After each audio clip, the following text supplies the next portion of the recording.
নমস্কার, আমি তাপসী রান্নাঘরে সকলকে অনেক স্বাগত জানাই। চলে এসেছি আবারও একটি সম্পূর্ণ নতুন রেসিপি নিয়ে। আজকের রেসিপি কুকারে চিকেনের লাল ঝোল। অসম্ভব ভালো লাগে এটা খেতে। চলুন আমি কিভাবে এটা বানাই। এখানে মোটামুটি 500 গ্রাম মতো চিকেন, আমি সমস্ত রকম চিকেন এখানে মিশিয়ে রেখেছি পিসগুলো। এখানে মেটে স্টমাক এমনি পিস সমস্তটাই রয়েছে। তো চলুন তার জন্য এখানে কিছুটা আদা রসুন আর 3টে কাঁচা লঙ্কা আর হাফ চামচ মতো জিরে আর মোটামুটি 15টা মতো গোলমরিচ। দেখুন এইবার এখানে আমি একটা মিডিয়াম সাইজের পেঁয়াজ নিয়েছি আর একটা ছোট টমেটো নিয়েছি।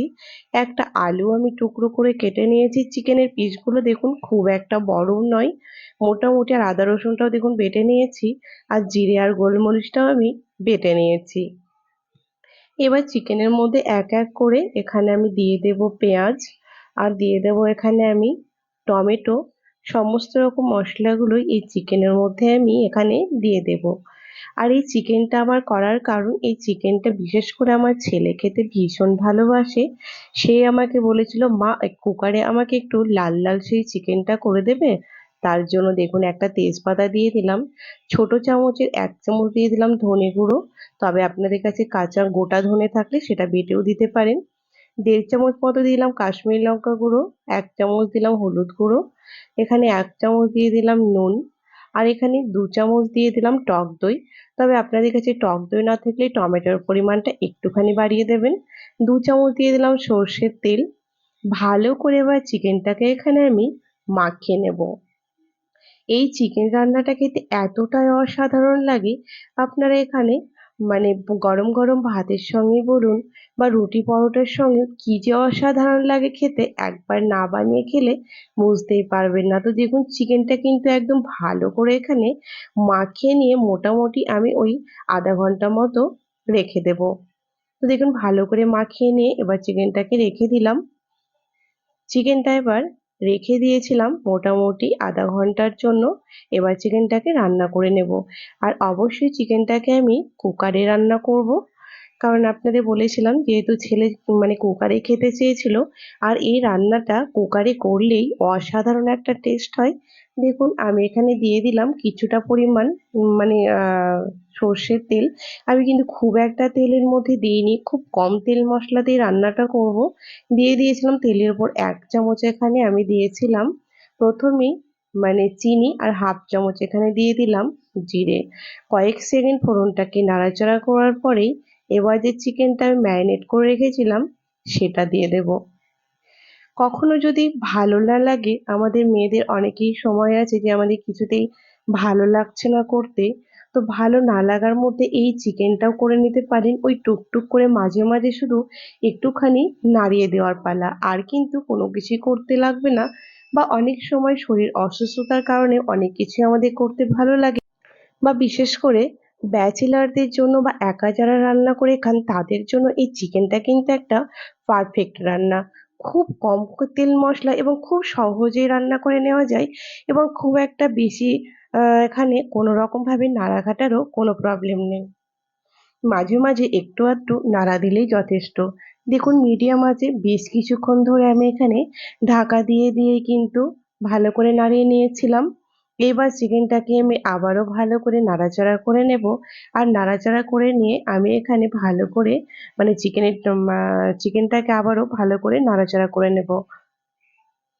এবার আমি এখানে ঢাকনাটা এমনি লাগিয়ে দিয়ে কিছুক্ষণ আমি একদম লো আঁচে রেখে দেব, যেন চিকেনের তাহলে জলটা একদম বেরিয়ে আসবে। দেখুন কিছুক্ষণ রাখতেই চিকেন থেকে মনে হচ্ছে যেন জল দিয়েছি, পুরো জলটা বেরিয়ে এসেছে। পেঁয়াজ টমেটোর পুরো জলটা এখানে বেরিয়ে এসেছে। আর এই জলের মধ্যে পুরো চিকেনটা কিন্তু খুব সুন্দর করে আমার কষানো হয়ে যাবে। আর এত অসাধারণ এই চিকেনটার মধ্যে একটা সুন্দর অসাধারণ একটা টেস্ট হয়, কি আর বলবো। দেখুন বেশ কিছুক্ষণ ধরে কিন্তু আমি এরকম ভাবে নাড়াচাড়া করে নিচ্ছি মাঝে মাঝেই। মোটামুটি দেখুন 70% প্রায় এখানে আমার এরকম ভাবে কষাতে কষাতে সেদ্ধই হয়ে গেছে। এবার যে আলুর টুকরোটা আমি করে রেখেছিলাম, আলুগুলো আমি ছোট ছোট করে কেটে রেখেছিলাম, আর ঠিক এই কুকারে রান্নাটা করলে আলুগুলোকে আমি এরকম ছোট ছোট করে একটু কেটে নিই, আর খেতে যে কি ভালো লাগে। বিশেষ করে আমার ছেলে তো এটার জন্য ভীষণ ভালোবাসে। ও মাঝে মাঝে আমাকে বলে, মা কুকারে আমাকে একটু ওই লাল চিকেন করে দাও। তখন আমি ঠিক এরকম ভাবেই করে দিই। দেখুন অসাধারণ লাগে খেতে। এবার ভালো করে এখানে কিন্তু যেহেতু চিকেন মানে আমার এখানে কুকারটা একটুখানি ছোট হয়ে গেছে, যদিও খুব অসুবিধে হচ্ছে না। তো আপনারা একটু বড় কুকারেই করতে পারেন। ব্যাস, এবার একদম হালকা আছে এরকম ভাবে নাড়াচাড়া করে নেব মাঝে মাঝেই। আর সুন্দরভাবে দেখবেন জলটাও শুকিয়ে যাবে, আর দারুণভাবে ওখানে কিন্তু আমার একদম কষানোও হয়ে যাবে। তো যারা এখনো আমার চ্যানেলটিকে সাবস্ক্রাইব করেনি তাদের অনুরোধ জানাচ্ছি, যারা ইউটিউব থেকে দেখছেন প্লিজ আমার চ্যানেলটিকে সাবস্ক্রাইব করে পাশে থাকা বেল আইকনটি প্রেস করবেন, যেন আমি নতুন ভিডিও আপলোড করার সাথে সাথে নোটিফিকেশন প্রথম আপনাদের কাছেই পৌঁছে যায়। যারা ফেসবুক পেজ থেকে দেখছেন প্লিজ পেজটিকে ফলো করে দেবেন। দেখুন রান্নাটা করতে করতে এমন সমস্যা হয়েছিল, ইলেকট্রিকটাও চলে গেছিল।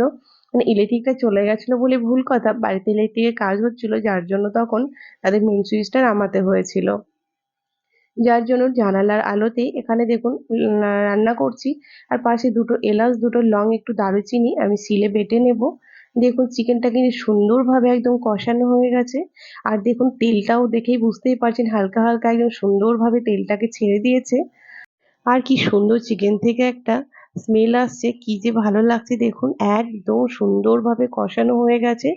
আর আমি যেহেতু মানে সুন্দর করে কষে নিয়েছি, এবার আমি দিয়ে দেবো এখানে কিছুটা গরম জল। তা আমি যেহেতু চিকেনটাকে এখানে খুব একটা ঝোল করব না, আমি মাখা মাখা করব, দেখুন গরম জল দিয়ে দিলাম।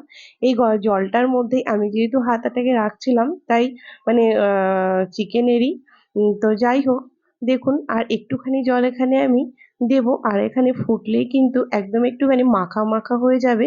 আপনারা চাইলে এই চিকেনটা কিন্তু পাতলা ঝোলও করতে পারেন, অসাধারণ লাগে খেতে। দেখুন মাঝে আমি একটুখানি জল দিয়েছি, যেটা আপনাদের দেখানো হয়নি। আর দেখে নিশ্চয়ই বুঝতে পারছেন কি যে অপূর্ব লাগে খেতে। অবশ্যই একবার আপনারা এরকম ভাবে চিকেন বানিয়ে দেখবেন। আমি একটুখানি আমার মনে হলো নুন প্রয়োজন আছে, তাই একটুখানি আমি নুন দিয়ে দিলাম। ভালো করে এবার একটুখানি আমি ফুটতে দেব, আর কিন্তু আমি এখন ঢাকা দেব না, সুন্দরভাবে ফুটে যাবে। আর চিকেনটা দেখেই নিশ্চয়ই বুঝতে পারছেন যে মানে এতটাই সুন্দর লাগে খেতে। ব্যাস, আমি চাপাটা একটু সাইড থেকে দিয়েছি, দেখুন একদম সুন্দরভাবে ফুটে গেছে। এবার যে গরম মশলাটা আমি বেটে নিয়েছি, আর অবশ্যই এখানে শিলে বেটে নেওয়া গরম মশলা দেবেন, তাহলে তো একটা অসাধারণ টেস্টি হবে। দেখুন এবার ভালো করে এখানে আমি হাতা দিয়ে গরম মশলাটাকে মিশিয়ে দিলাম, আর গ্যাসটা আমি বন্ধ করে দিয়েছি। এবার ঢাকা দিয়ে রেখে দিলাম, খাওয়ার সময় আপনাদের কাছে ফিরে আসছি। দেখুন বেশ কিছুক্ষণ পর কিন্তু দেখাচ্ছি, দেখে নিশ্চয়ই বুঝতে পারছেন কি অসাধারণ লাগছে। তা আমার রেসিপি যদি আপনাদের ভালো লেগে থাকে তাহলে কিন্তু লাইক শেয়ার করতে ভুলবেন না। কমেন্টে কিন্তু আমাকে অবশ্যই জানাবেন কুকারে এই চিকেনের লাল ঝোল আপনাদের কেমন লেগেছে। তো চলুন, চিকেনটা যখন কমপ্লিট হয়ে গেছে এবার জাস্ট খেয়ে নেওয়ার পালা। এবার আপনাদেরকে দেখিয়ে দিলাম, দেখুন কি অসাধারণ লাগছে দেখতে। আমি যেহেতু এখানে দুপুরে গরম ভাতের সঙ্গে করেছিলাম, আপনারা চাইলেই কিন্তু রুটি পরোটার সঙ্গে এটা যেকোনো দিন করে নিতে পারেন, খেতে কিন্তু ভীষণ ভালো হয়। যাই হোক, ছেলের ভাতটাও বেড়ে দিয়েছি, দিয়ে দিয়ে দিচ্ছি একটুখানি স্যালাড, শসা কুচোনো, একটুখানি পেঁয়াজ, আর দিয়ে দেব এক টুকরো লেবু, আর এখানে দিয়ে দেব অল্প একটুখানি গাজর। ব্যাস, এর সঙ্গে আমি করে নিয়েছি শুধুই চিকেন, আর কিন্তু আমি বাড়তি কোনো কিছুই করিনি। কারণ চিকেনের সঙ্গে আমার ছেলে এই ভাতটা খেতে বেশ ভালোবাসে। আর এই মানে একটুখানি স্যালাড হলেই যথেষ্ট। দেখুন কি অসাধারণ লাগছে না দেখতে। তা আপনারা কিন্তু যে কোনো দিন এরকম ভাবে চিকেন বানিয়ে নিতে পারেন। তা আমার রেসিপি যদি আপনাদের ভালো লেগে থাকে তাহলে লাইক শেয়ার করতে ভুলবেন না।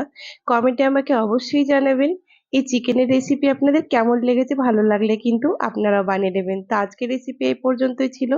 দেখা হবে আবার একটি নতুন এপিসোডে, নতুন রেসিপি নিয়ে হাজির হয়ে যাব। আপনারা সকলে ভালো থাকবেন, সুস্থ থাকবেন। ধন্যবাদ।